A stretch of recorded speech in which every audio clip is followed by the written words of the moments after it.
আমি শেষের ৬-৭ দিন আমি গোসল করিনি, ১৭ দিন ১৮ দিন আমি দাঁত মাজিনি। আমার কাজ ছিল সকালে গিয়ে বেঞ্চ সরানো, জায়গা ক্লিন করা, তারপরে আবার রিহার্সাল শেষ হয়ে গেলে সব বেঞ্চ টেঞ্চ গুছানো। সকাল থেকে ৩টা রিহার্সাল হয়েছে কিন্তু আমি না খাওয়া। সন্ধ্যার সময় এসে হয়তো কোনো একটা বড় ভাই এসে বলেছে তোমরা কিছু খেয়েছো? না ভাইয়া। তখন হয়তো উনি ডাল চাল এনে খিচুড়ি করে দিয়েছেন, তো খেয়ে দেখা গেল আবার রিহার্সাল শুরু হচ্ছে। আমাকে অনেকবার বাসা থেকে বেরো হয়ে যেতে হয়েছে। আমি রাতের পর রাত দিনের পর দিন বিভিন্ন জায়গায় থেকেছি। দেশের সরকার যদি সাপোর্ট দিত তাহলে এটা আমাদের জন্য অনেক সহজ হতো। অনেক আগের একটা ঘটনা, সেটা হচ্ছে যে আমি আমার বড় ভাইয়ের সাথে থিয়েটারে যেতাম। তো ছোটোদের থিয়েটার করতেন আমার বড় ভাই। আমি তখন 5 বা 6 পড়ি, এই ধরনের একটা সময়, খুবই ছোট, অত বুঝ হয়নি। তো তার সাথে যেতাম। তখন ব্রাহ্মণ একটা ক্যারেক্টার করেছিলাম, যে ক্যারেক্টারের জন্য শর্তই ছিল চুল ফেলতে হবে এবং পিছনে টিকি রাখবে, একটা টিকি টাইপের একটা চুল থাকবে। তো আর কোনো বাচ্চা রাজি হচ্ছিল না, আমি রাজি হয়েছিলাম। এবং সেই যে প্রথম স্টেজে দাঁড়ালাম এবং মানুষের হাততালি পেলাম, ওই হাততালিটা আমার কানে এখনও বাজে। ওটা একটা মোটিভেশন ছিল, যে মোটিভেশনে আজকে এত বছর পরে এসেও সেই ক্ষুধাতেই টিকে আছি বা করে যাচ্ছি। একদম ছোটোবেলা থেকে আমার ভিতরে একটা টান অনুভব করতাম যে আমি অভিনেতা হব। এটার কয়েকটা কারণ আছে। আমাদের বংশে কয়েকজন শিল্পী আছেন। দিলারা জামান আমার আব্বুর জ্যাঠাতো বোনের মেয়ে। আব্বুর চেয়ে বয়সে উনি অনেক বড়, কিন্তু সম্পর্কের জায়গায় আব্বুর জ্যাঠাতো বোনের মেয়ে। তো সেই জায়গা থেকে আমরা অনেকবার দিলারা জামানের বাড়িতে গিয়েছি ছোটোবেলায়। দিলারা জামানের মেয়ের বিয়েতে আমার শেষ যাওয়া হয়, তখন আমরা অনেক ছোট। তো সেইটা একটা মাথার মধ্যে ছিল যে আমাদের বংশে একজন শিল্পী আছেন। তারপরে মোজাম্মেল হোসেন, যারা সিনিয়ররা এই ভিডিওটা দেখবেন তারা চেনেন মোজাম্মেল হোসেনকে, যিনি আমার আব্বুর মামা। তিনিও ছিলেন যিনি হুমায়ুন আহমেদের নাটকগুলো করতেন, তিনিও এই আমাদেরই বংশের। এরকম আরও বেশ কয়েকজন শিল্পী আছেন। তো ওই শিল্পীদের ব্যাকগ্রাউন্ডটা আমাকে একটু একটু করে মোটিভেট করেছে, মনে হচ্ছে যে আমিও পারবো। তো এইরকম একটা ভাবনা থেকে ছোটোবেলায়, মানে অত তো তখনও বুঝ হয়নি, তখন মনে হতো যে নায়ক হব বা এই সালমান শাহ হব। মানে আমাদের সময় তখন সালমান শাহ, আমরা টিভিতে হলে গিয়ে দেখতাম সালমান শাহকে। কিন্তু একটু বুঝ যখন হলো তখন বুঝলাম যে না, অভিনয়টা শিখে যেতে হয়, না শিখলে হয় না। তো ওই শেখার কার্যক্রমের ধাপ হিসেবেই থিয়েটার শুরু হলো। আমি আসলে 2008-এর অগাস্টের 22 তারিখ চলে গিয়েছিলাম থিয়েটার ছেড়ে। যে না, আমি একটা হয় কি, থিয়েটার যারা করে তাদের এক ধরনের অভিমান থাকে, অনেক রকম ইস্যু থাকে। আমি ওইসব ইস্যু থেকে আমি থিয়েটার থেকে চলে গিয়েছিলাম, যে আর থিয়েটারটা কখনোই করব না বা করা হবে না। পরে মিডিয়াতে ব্যস্ত হয়ে গেলাম, তো থিয়েটারমুখী আর হওয়া হয়নি। যেটা 2024-এ এসে আবার আমি কামব্যাক করেছি। তো ওই সময়টা কষ্টটা তো ছিল, এখনও আছে। বাংলাদেশের প্রতিটা দলই এই কষ্টটা করে এবং প্রতিটা কর্মীকে এই কষ্টের মধ্য দিয়ে যেতে হয়। কারণ এখানে তো আসলে টাকা নেই। মানে আপনি এমন না যে আজকে আপনি রিহার্সাল করতে আসছেন, তার বিনিময়ে আপনার পকেটে একটি টাকা দেওয়া হবে যে এইটা তোমার যাতায়াত খরচ বা এইটা তুমি একটা নাস্তা খেও। সেটা তো হচ্ছে না। আপনাকে আপনার অর্থটা সংস্থান করে, সেটা আপনার স্টুডেন্ট পড়িয়ে হোক অথবা অন্য কোনোভাবে হোক, একটা টাকা উপার্জন করে এসে থিয়েটারটা করতে হয়। তো সেই জায়গার থেকে অবশ্যই এটা কষ্টের। আমি যেহেতু আমার বাবার কাছ থেকে কখনোই কোনো রকম হেল্প নেইনি বা হেল্প পাইনি, তো সেই জায়গার থেকে আমার জন্য এটা অনেক বেশি টাফ ছিল এই জার্নিটা। খেয়ে না খেয়ে দিনের পর দিন আমরা, এমন হচ্ছে যে সকাল থেকে 3টা রিহার্সাল হচ্ছে, 3টা ইনস্ট্রাক্টরের আন্ডারে 3টা রিহার্সাল হচ্ছে, কিন্তু আমি না খাওয়া। সন্ধ্যার সময় এসে হয়তো কোনো একটা বড় ভাই এসে বলেছে তোমরা কিছু খেয়েছো? না ভাইয়া। তখন হয়তো উনি ডাল চাল এনে খিচুড়ি করে দিয়েছেন, তো খেয়ে দেখা গেল আবার রিহার্সাল শুরু হচ্ছে।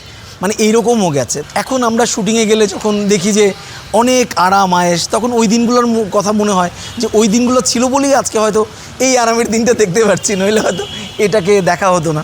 1-2 লাইনে এটার উত্তর দেওয়া সম্ভব না। তবে আমি মনে করি শিল্পকলার যতগুলো মাধ্যম আছে, প্রত্যেকটা সেক্টরেই কিন্তু আসলে ফ্রিল্যান্সিং এবং সামনের দিনটা দেখা যায় না, বা সামনে কি হবে বা আপনি বড় শিল্পী হয়ে উঠতে পারবেন এটার কোনো গ্যারান্টি নেই, এটার কোনো নিশ্চয়তা নেই। সো আনসার্টেনিটি এখানে আছেই। এর মধ্যে দিয়েই শিল্পচর্চাটা করতে হয়। আর আপনি যেটা বললেন যে ঘরের খেয়ে বনের মোষ তাড়ানো, এটা জেনেই আমরা আসি। আমি কিন্তু জেনে বুঝেই আসি যে আমি এখানে প্রতিদিন কোনো অর্থপ্রাপ্ত হচ্ছি না, এখানে আমি প্রতিদিন কোনো না কোনোভাবে টাকা পাবো, এটা আমি জানি না। আমি শিখতে আসছি যেন আমি ভবিষ্যতে ইনকাম করতে পারি, আমি যেন ভবিষ্যতে একটা শিল্পী হিসেবে দাঁড়ানোর জন্য আমার যেই প্রাথমিক শিক্ষালয়, এটাকে আমি প্রাথমিক শিক্ষালয় হিসেবে নিচ্ছি। বা দেখছি। তো সেই জায়গা থেকে কষ্টটা আমি মেনেই নিচ্ছি। বাসা থেকে অনেক রকম চাপ ছিল যে তুমি এত ভালো স্টুডেন্ট, কেন এই লাইনে যাচ্ছ, বা এটাতে বেশি মনোনিবেশ করছো, পড়ছো না কেন, বা পড়ায় বেশি কনসেন্ট্রেট করছো না কেন, এই ধরনের একটা চাপ বরাবরই ছিল। এবং আমাকে অনেকবার বাসা থেকে বেরো হয়ে যেতে হয়েছে। আমি রাতের পর রাত, দিনের পর দিন বিভিন্ন জায়গায় থেকেছি, আমার কিছু বন্ধুবান্ধবের বাসায় বা বিভিন্ন জায়গায়, যেখানে আমি ফুল সাপোর্টটা পাচ্ছিলাম না বাসা থেকে। পরে একটা সময় গিয়ে আমার বাবা মা মেনে নিয়েছে, আচ্ছা ঠিক আছে, সোনা পুড়ে তো খাঁটি হয়। আমরা যে প্রক্রিয়ার মধ্যে দিয়ে আছি, আমরা যদি নিজেদেরকে সোনা দাবি করতে চাই, একটা হীরকখণ্ড দাবি করতে চাই, তা আসলে আমরা পুড়ছি, পুরোপুরি খাঁটি হচ্ছি বা পুরোপুরি শিল্পী হচ্ছি। দেশের সরকার যদি সাপোর্ট দিত, তাহলে এটা আমাদের জন্য অনেক সহজ হতো। বাইরের কান্ট্রিগুলোর কথা শুনি, যেখানে থিয়েটার ওয়ার্কাররা নাকি পারিশ্রমিক পায় বা অনেক সময় অনুদান পায়, আমরা তো সেটা পাই না, বা পেলেও এমন একটা মানুষের কাছে যাচ্ছে যেটা হয়তো উনি হয়তো প্রপার মানুষটা না, বা প্রপার যোগ্য লোক না, কিন্তু হয়তো তার একটা সংযোগ আছে বা তার সাথে হয়তো একটা লিয়াজু আছে, সেই জায়গা থেকে উনি পেয়ে যান। তো সেই জায়গা থেকে আসলে যার পাওয়া উচিত সে পায় না, যার নেওয়া উচিত সে নেয় না। তো এটা আমরা চলচ্চিত্রেও দেখি, সব জায়গাতেই দেখি। তো আমি যেহেতু থিয়েটার নিয়ে প্রশ্ন হচ্ছে, থিয়েটার নিয়েই বলতে পারি যে আরেকটু ভালো হতো যদি সরকার চাইতেন, তাহলে আমাদের অনেক শিল্পী বেরোতো, অনেক কর্মী বেরোতো, শিল্প আন্দোলনটা বেশি করে হতো। এমন এমন মানুষ আছেন যারা সরাসরি রাষ্ট্রপতি বা সরাসরি প্রধানমন্ত্রীকে ফোন দিয়ে ক্ষমতা রাখেন, বা নাম্বারটাও তাদের কাছে আছে, বা তারা ফোন দিলে তাদের নাম্বারটাও ধরা হয়। সেই মানুষজনরাই যখন চায়নি, বা তারা হয়তো সেই পরিমাণ সৎ উদ্যোগ নেয়নি, তা আমরা চুনোপুটি, আমরা আর কী বলবো। সুমন আনোয়ার ভাই বেশ কয়েকবার আমাদের স্টেজে নাটক দেখেছেন এবং আমাকে বেশ কয়েকবারই নেওয়ার জন্য বলেছিলেন যে লিমন তুমি টিভি নাটকে আসো। তো আমার দল থেকে সেরকম সাপোর্ট ছিল না, বা আমারও আগ্রহ ছিল না। কিন্তু আমি যখন, তুই যে বললাম 2008-এর অগাস্টের দিকে আমি থিয়েটার ছেড়ে দিয়েছিলাম, তখন হচ্ছে আমাকে উনি সামহাও কীভাবে খবর পেয়েছিলেন, উনি আমাকে বললেন যে তুমি আমার সাথে কাজ করো, রেগুলার অ্যাক্টিং করো এবং আমাকে অ্যাসিস্ট করো। তখন আমি সুমন আনোয়ারের অ্যাসিস্ট্যান্ট হিসেবে কাজ করা শুরু করি এবং অ্যাক্টিং করা শুরু করি। প্রথম কাজ করেছিলাম পাঞ্জাবিওয়ালা নাটকে, 2008-এর কথা বলছি। তখন যে কাজটা করেছিলাম, এরপরে যদি সত্যি কথা বলতে হয়, আমার আর পেছনে ফিরে তাকাতে হয়নি।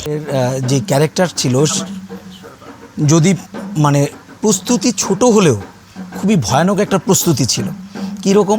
ভাবলাম আমি কি করে ওটার মধ্যে ঢুকবো, এটা তো একটা টাফ জার্নি। আমি সেদিন থেকে দাঁত মাজা বন্ধ করে দিলাম।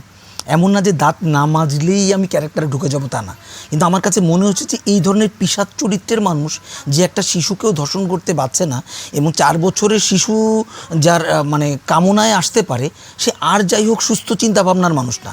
তো আমি কিছু কাজ করা বন্ধ করলাম। আমি শেষের 6-7 দিন আমি গোসল করিনি, এবং আমি হচ্ছে দাঁত মাজিনি। টোটাল প্রায় 17 দিন 18 দিন আমি দাঁত মাজিনি। আমার খুব খারাপ লাগছিল, বিরক্ত লাগছিল, কিন্তু আমি সেটা করেছি, যেটা আপনারা সিনেমাটা দেখলেই বুঝবেন। যতটা না মেকআপ, তার চেয়ে বেশি আমি নিজেকে ওই পর্যায়ে নেওয়ার জন্য আমি ইনভলভ হওয়ার চেষ্টা করেছি, যে এবং আমি অনেকটা টাইম ফাঁকা রুমে থেকে থেকে নিজেকে ইনভলভ করার চেষ্টা করছিলাম, যে আমি কীভাবে কোন জায়গাটা ছুঁয়ে গেলে ভয়ানক হবে। আমি খুব অতিরঞ্জিত করিনি, কিন্তু সহজাত অভিনয় করেছি, যেখানে এখনও মানুষ জানোয়ারের কথা আমাকে বলে, বা বড় বড় শিল্পীরা, উনি পরিচালকরা এখনও বলে।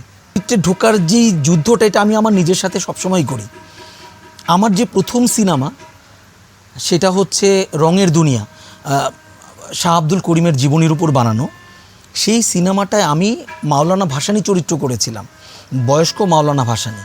সেই ভাসানী চরিত্র করার জন্য আমাকে দাঁত বানাতে হয়েছিল। মাওলানা ভাসানীর আমরা যারা ভিডিওটা দেখেছি, সেখানে দেখি যে ওনার দাঁত একদিকে একটু উঁচু ছিল। 14 সালের ঘটনা। তখন আমি আরও অনেক শুকনা ছিলাম, এবং আমি না খেয়ে আরও শুকিয়ে গিয়েছিলাম শুধু ওই চরিত্রটাতে ঢোকার জন্য, এবং 4.5 ঘন্টার মেকআপ লাগতো প্রতিদিন ওই ইয়েটার জন্য। তো 3 দিন আমার শুটিং হয়েছিল। সো এটাও একটা কষ্টের জার্নি আমি মনে করি, যে কষ্টের একটা ইনভলভমেন্ট। প্রথম যখন আমাকে বলা হয় যে মাওলানা ভাসানী, আমি ধরে নিয়েছিলাম যে মাওলানা ভাসানীর যুবককালের কোনো ঘটনা। শাহ আব্দুল করিম একটা সময় মাওলানা ভাসানীর কাছে গিয়েছিলেন একটা প্রশ্নের উত্তর জানতে। তো তারপরে কিছুদিন তিনি মাওলানা ভাসানীর সান্নিধ্যে ছিলেন। তো ওই কাছাকাছি মোমেন্টটা সিনেমায় তুলে ধরা হয়েছিল। আমাকে যখন পরিচালক বললেন, আমি মনে করেছিলাম যে কম বয়স। আমি বললাম যে ভাইয়া, বেশি বয়সের মাওলানা ভাসানী আমি মানে কীভাবে কি আমি পারবো কি না। তো উনি আমার মঞ্চের অভিনয় দেখেছেন, টিভি অভিনয় দেখেছেন, তিনি বলেছেন আমি তোমার উপর বাজি ধরতে পারি, তোমার উপর আমার কনফিডেন্স আছে, তুমি তোমার নিজের উপর কনফিডেন্স নেই। আমার কথাটা আমাকে এমন খোঁচা দিয়েছে বা এমন মোটিভেশন দিয়েছে, আমি বললাম যে না, উনি আমার ভিতরে সেই আলো দেখতে পাচ্ছেন, আমি কেন নিজের ভিতর দেখতে পাচ্ছি না। তখন আমি চ্যালেঞ্জ হিসেবে নিলাম। তো সেদিন থেকে সিনেমা শ্যুটের আগ পর্যন্ত আমি অন্যান্য শ্যুটও করেছি, কিন্তু আমি চেষ্টা করেছি পাবলিক লাইব্রেরিতে এসে নাহলে আমি 5 থেকে 6 দিন বসে বসে মাওলানা ভাসানীর উপর কিছু পড়েছি, স্টাডি করেছি, তার পুরনো যত ভিডিও আছে সব ভিডিও কালেক্ট করেছি, আমি দেখেছি তিনি কোন টোনে কথা বলেন, কীভাবে আঙুল তোলেন। তো ওই জার্নিটা আমি বোঝার চেষ্টা করেছি। শুধুমাত্র ইতিবাচক না, আমি ভয়ানক ইতিবাচক, কিন্তু অভিনয়টা কিন্তু সেখানেই যেখানে আপনি যা না তা আপনি হয়ে উঠছেন। আমি সোজা সরল, আমি একটি সোজা সরল চরিত্র করছি বা আমি ভালো একটি পজিটিভ চরিত্র করছি, অনেক শেড তৈরি হয় না। যখন আমি একটা গ্রে শেডের ক্যারেক্টার করছি তখন আমি অনেক রকম মানে ভঙ্গিমায় নিজেকে প্রকাশ করতে পারছি, যেটা আমি না। তো আমাকে ওইটা বেশি চ্যালেঞ্জিং মনে হয় এবং আমাকে ওটা বেশি টানে, যে কারণে আমি যখন মাইসেলফ অ্যালেন স্বপনে করলাম, সেখানে আপনারা জানেন যে খুবই ভয়ানক একটা চরিত্র ছিল, বা যারা রিসেন্ট প্রেশার কুকার দেখেছেন, প্রেশার কুকারও দেখেছেন যে চরিত্রটা এত ভালো মনে লাস্টে দেখা গেল খুবই খারাপ। তো এইরকম আমি যখনই চেষ্টা করেছি, আমাকে যে চরিত্রটা দেওয়া হয়েছে আমি যতটুকুই পেরেছি শতভাগ দিয়ে ফুটিয়ে তোলার। আমার জীবনের প্রথম ধারাবাহিকটাও শিহাব ভাইয়ের হাতে। আমি প্রথম নাটক ছিল, আমার সিঙ্গেল নাটক ছিল পাঞ্জাবিওয়ালা। তো সেইখানে একজন গেস্ট হিসেবে ছিলেন, তিনি হচ্ছেন সাইদুর ইমন। তিনি ছিলেন শিহাব শাহিনের থার্ড এডি। তিনি আমাকে ওই নাটকে দেখেছিলেন, তিনি আমাকে শিহাব শাহিনের কাছে নিয়ে গেলেন, বললেন যে ভাইয়া আমরা যে ক্যারেক্টারটার পারফর্মার খুঁজছি এ ভালো করবে।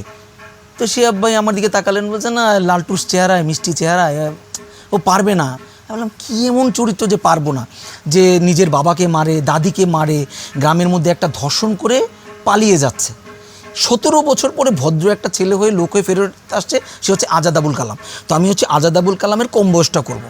উনি কোনোভাবেই মানতে রাজি না যে আমি আমার মতো একটা ছেলে বা যে একটা শান্ত চেহারার ছেলে ওই ভয়ানক চরিত্রটা করতে পারে, যে প্রতিদিন তারিখে এসে বাসায় ভাঙচুর করে। তো তিনি আমাকে প্রথমে রিজেক্ট করে দিলেন। তো কিভাবে যেন একটা সময় গিয়ে হয়তো আর কোনো পারফর্মার পাচ্ছিলেন না, অথবা সাইদুর ইমন হয়তো তাকে কনভিন্স করেছেন, দেন আমি ওটার মধ্যে যুক্ত হই। এবং প্রথম শটের পর আমার এখনও মনে আছে শিহাব শাহিন উঠে এসে আমার পিঠে একটা চাপড় দিয়ে বলেছিলেন গুড। এই যে গুডটা, সেটা আমি 2009-এর কথা বলছি, আজ এখনও আমি মনে করি আমার পিঠে লেগে আছে। তো ওনার মতো এত বড় একটা গুণী মানুষ, গুণী পরিচালক যখন গুড বলেছেন, আমি সেটাকে ফিল করি। হ্যাঁ, বিভিন্ন কারণে বিভিন্ন ইস্যুতে ওনার সাথে আমার এরপরে খুব কম কাজ করা হয়েছে, ভাইয়ের সাথে অনেক বছর একটা গ্যাপও ছিল। এরপরে হঠাৎ করে উনি মাইসেলফ অ্যালেন স্বপনে আমাকে ডাকলেন, এবং আমি রিডিংও যেতে পারিনি, একটা রিডিংও যেতে পারিনি। উনি আমার মানে উনি স্বভাবসুলভ ভঙ্গিতে বেশ ধমক দিয়ে আমাকে বলেছেন, তুই কী এমন কাজ করিস যে তুই আসতে পারছিস না, একটাবার রিডিং রিহার্সাল হচ্ছে একটার পর একটা, তুই আসতে পারছিস না। আমি ওনাকে প্রত্যেকবারই ভিডিও কল আমি বলেছি যে ভাইয়া ভিডিও কল দেন, আমি দেখে আমি কোথায় আছি। এবং উনি প্রত্যেক দিনই দেখে আমি শুটিং করছি, বলে তুই এত শুটিং করিস, তোর একটু টাইম নাই। আমি বললাম ভাইয়া এখন যদি আপনাদের ক্ষতি হয়, আপনারা যদি মনে করেন আমি পারবো না, তাহলে আমাকে বাদ দেন। আমি মিথিলার ভাই করেছিলাম, যারা দেখেছেন তারা মনে করতে পারবেন। এবং আমাদের বাড়িতে এসে অ্যালেন স্বপন ওঠেন, এবং লাস্টে আমি সেই পার্সন যে অ্যালেন স্বপনকে ধরিয়ে দিই সুমন আনোয়ারের হাতে। তো সেটা হচ্ছে যে ওই যে উনি রাগ করেছিলেন, কিন্তু তারপরেও দেখলাম যে না, আমাকে উনি সুযোগটা দিয়েছেন। এবং আমি সেই ওয়েব সিরিজটা করার পরে এখনও টিল নাও এখনও মানুষজন আমাকে যেই পরিমাণ প্রেজ করে, যেই পরিমাণ প্রশংসা করে বা ভালোবাসা দেয়, এটা আমার জন্য, আমার মধ্যে একটা ক্ষুদ্র শিল্পীর জন্য বিরাট। আমি প্রথমে যেই দলের সাথে ছিলাম, আমি একদম প্রথমে বেশ কয়েকটা দলে ছিলাম 2002-এর আগে। সেই দলগুলোর নাম আমি আসলে নিতে চাই না, কারণ ওই দলগুলোর থেকে 2 বছর 3 বছর আমি কিছু শিখতে পারিনি। শুধু যাওয়া হয়েছে, বেঞ্চ সরানো হচ্ছে, আমার কাজ ছিল সকালে গিয়ে বেঞ্চ সরানো, জায়গা ক্লিন করা, তারপরে আবার রিহার্সাল শেষ হয়ে গেলে সব বেঞ্চ টেঞ্চ গুছানো, চা নাস্তা এনে দেওয়া। তো এই দলগুলোতে আমার কিছু শেখা হচ্ছিল না। আমি 2002 সালে আলী আহমেদ মুকুলের ওয়ার্কশপ করি শিল্পকলা একাডেমিতে, অভিনয়ের কর্মশালা করি 15 দিনের। এরপরে তার মাধ্যমে আমি যুক্ত হই পালাকারে, যেটার প্রধান হচ্ছে আমিনুর রহমান মুকুল। তো সেই দল পালাকার, যেখান থেকে আমার শেখাটা শুরু 2002 সালে, সেখান থেকে 2008 পর্যন্ত আমি পালাকারের সাথে যুক্ত ছিলাম। এবং লম্বা গ্যাপের পর 2024 সালে আমি সেই পালাকারেই ফিরে এসেছি। এবং আমার দল বলতে গেলে আমি পালাকারকেই বুঝি, যেখান থেকে আমার শেখা হয়েছে। সবার যে একদম কাজ আছে তা না, যাদের কাজ আছে তারা অনেক ভালোভাবেই আছে, শান্তিতে আছে। যাদের কাজ কম বা নেই, একদমই নেই, এই রকম। আমরা বিভিন্ন মাধ্যম থেকে এমন কাউকে যুক্ত করছি কি না, বা এমন মাধ্যমগুলো থেকে আনছি কি না যারা আসলে যোগ্য না, বা সেটা হতে পারে টিকটক, ভিগো, লাইকি, বিভিন্ন মাধ্যম থেকেই তো আনছি। তো এতে যেটা হচ্ছে কি, আমরা অনেক সময় অনেককে যুক্ত করে ফেলছি, যাতে যোগ্যরা আসলে আড়ালে পড়ে যাচ্ছে, সাইডলাইনে হয়ে যাচ্ছে। তো সেই জায়গা থেকে আমাদের অনেক মেধাবী শিল্পীরা সাইডলাইনে পড়ে গেছে, মাইনাসে পড়ে গেছে। এইরকম অনেকেই কষ্টে আছে, যারা শুধুমাত্র এটাকেই পেশা হিসেবে নিয়েছিলেন। সেটা। আর যারা সুখে আছেন, ভালো ইনকাম করছেন, আসলেই তারা ভালো আছেন। হতে পারে আমিও তাদের মধ্যে হয়তো একজন যারা ভালো আছি এইরকম।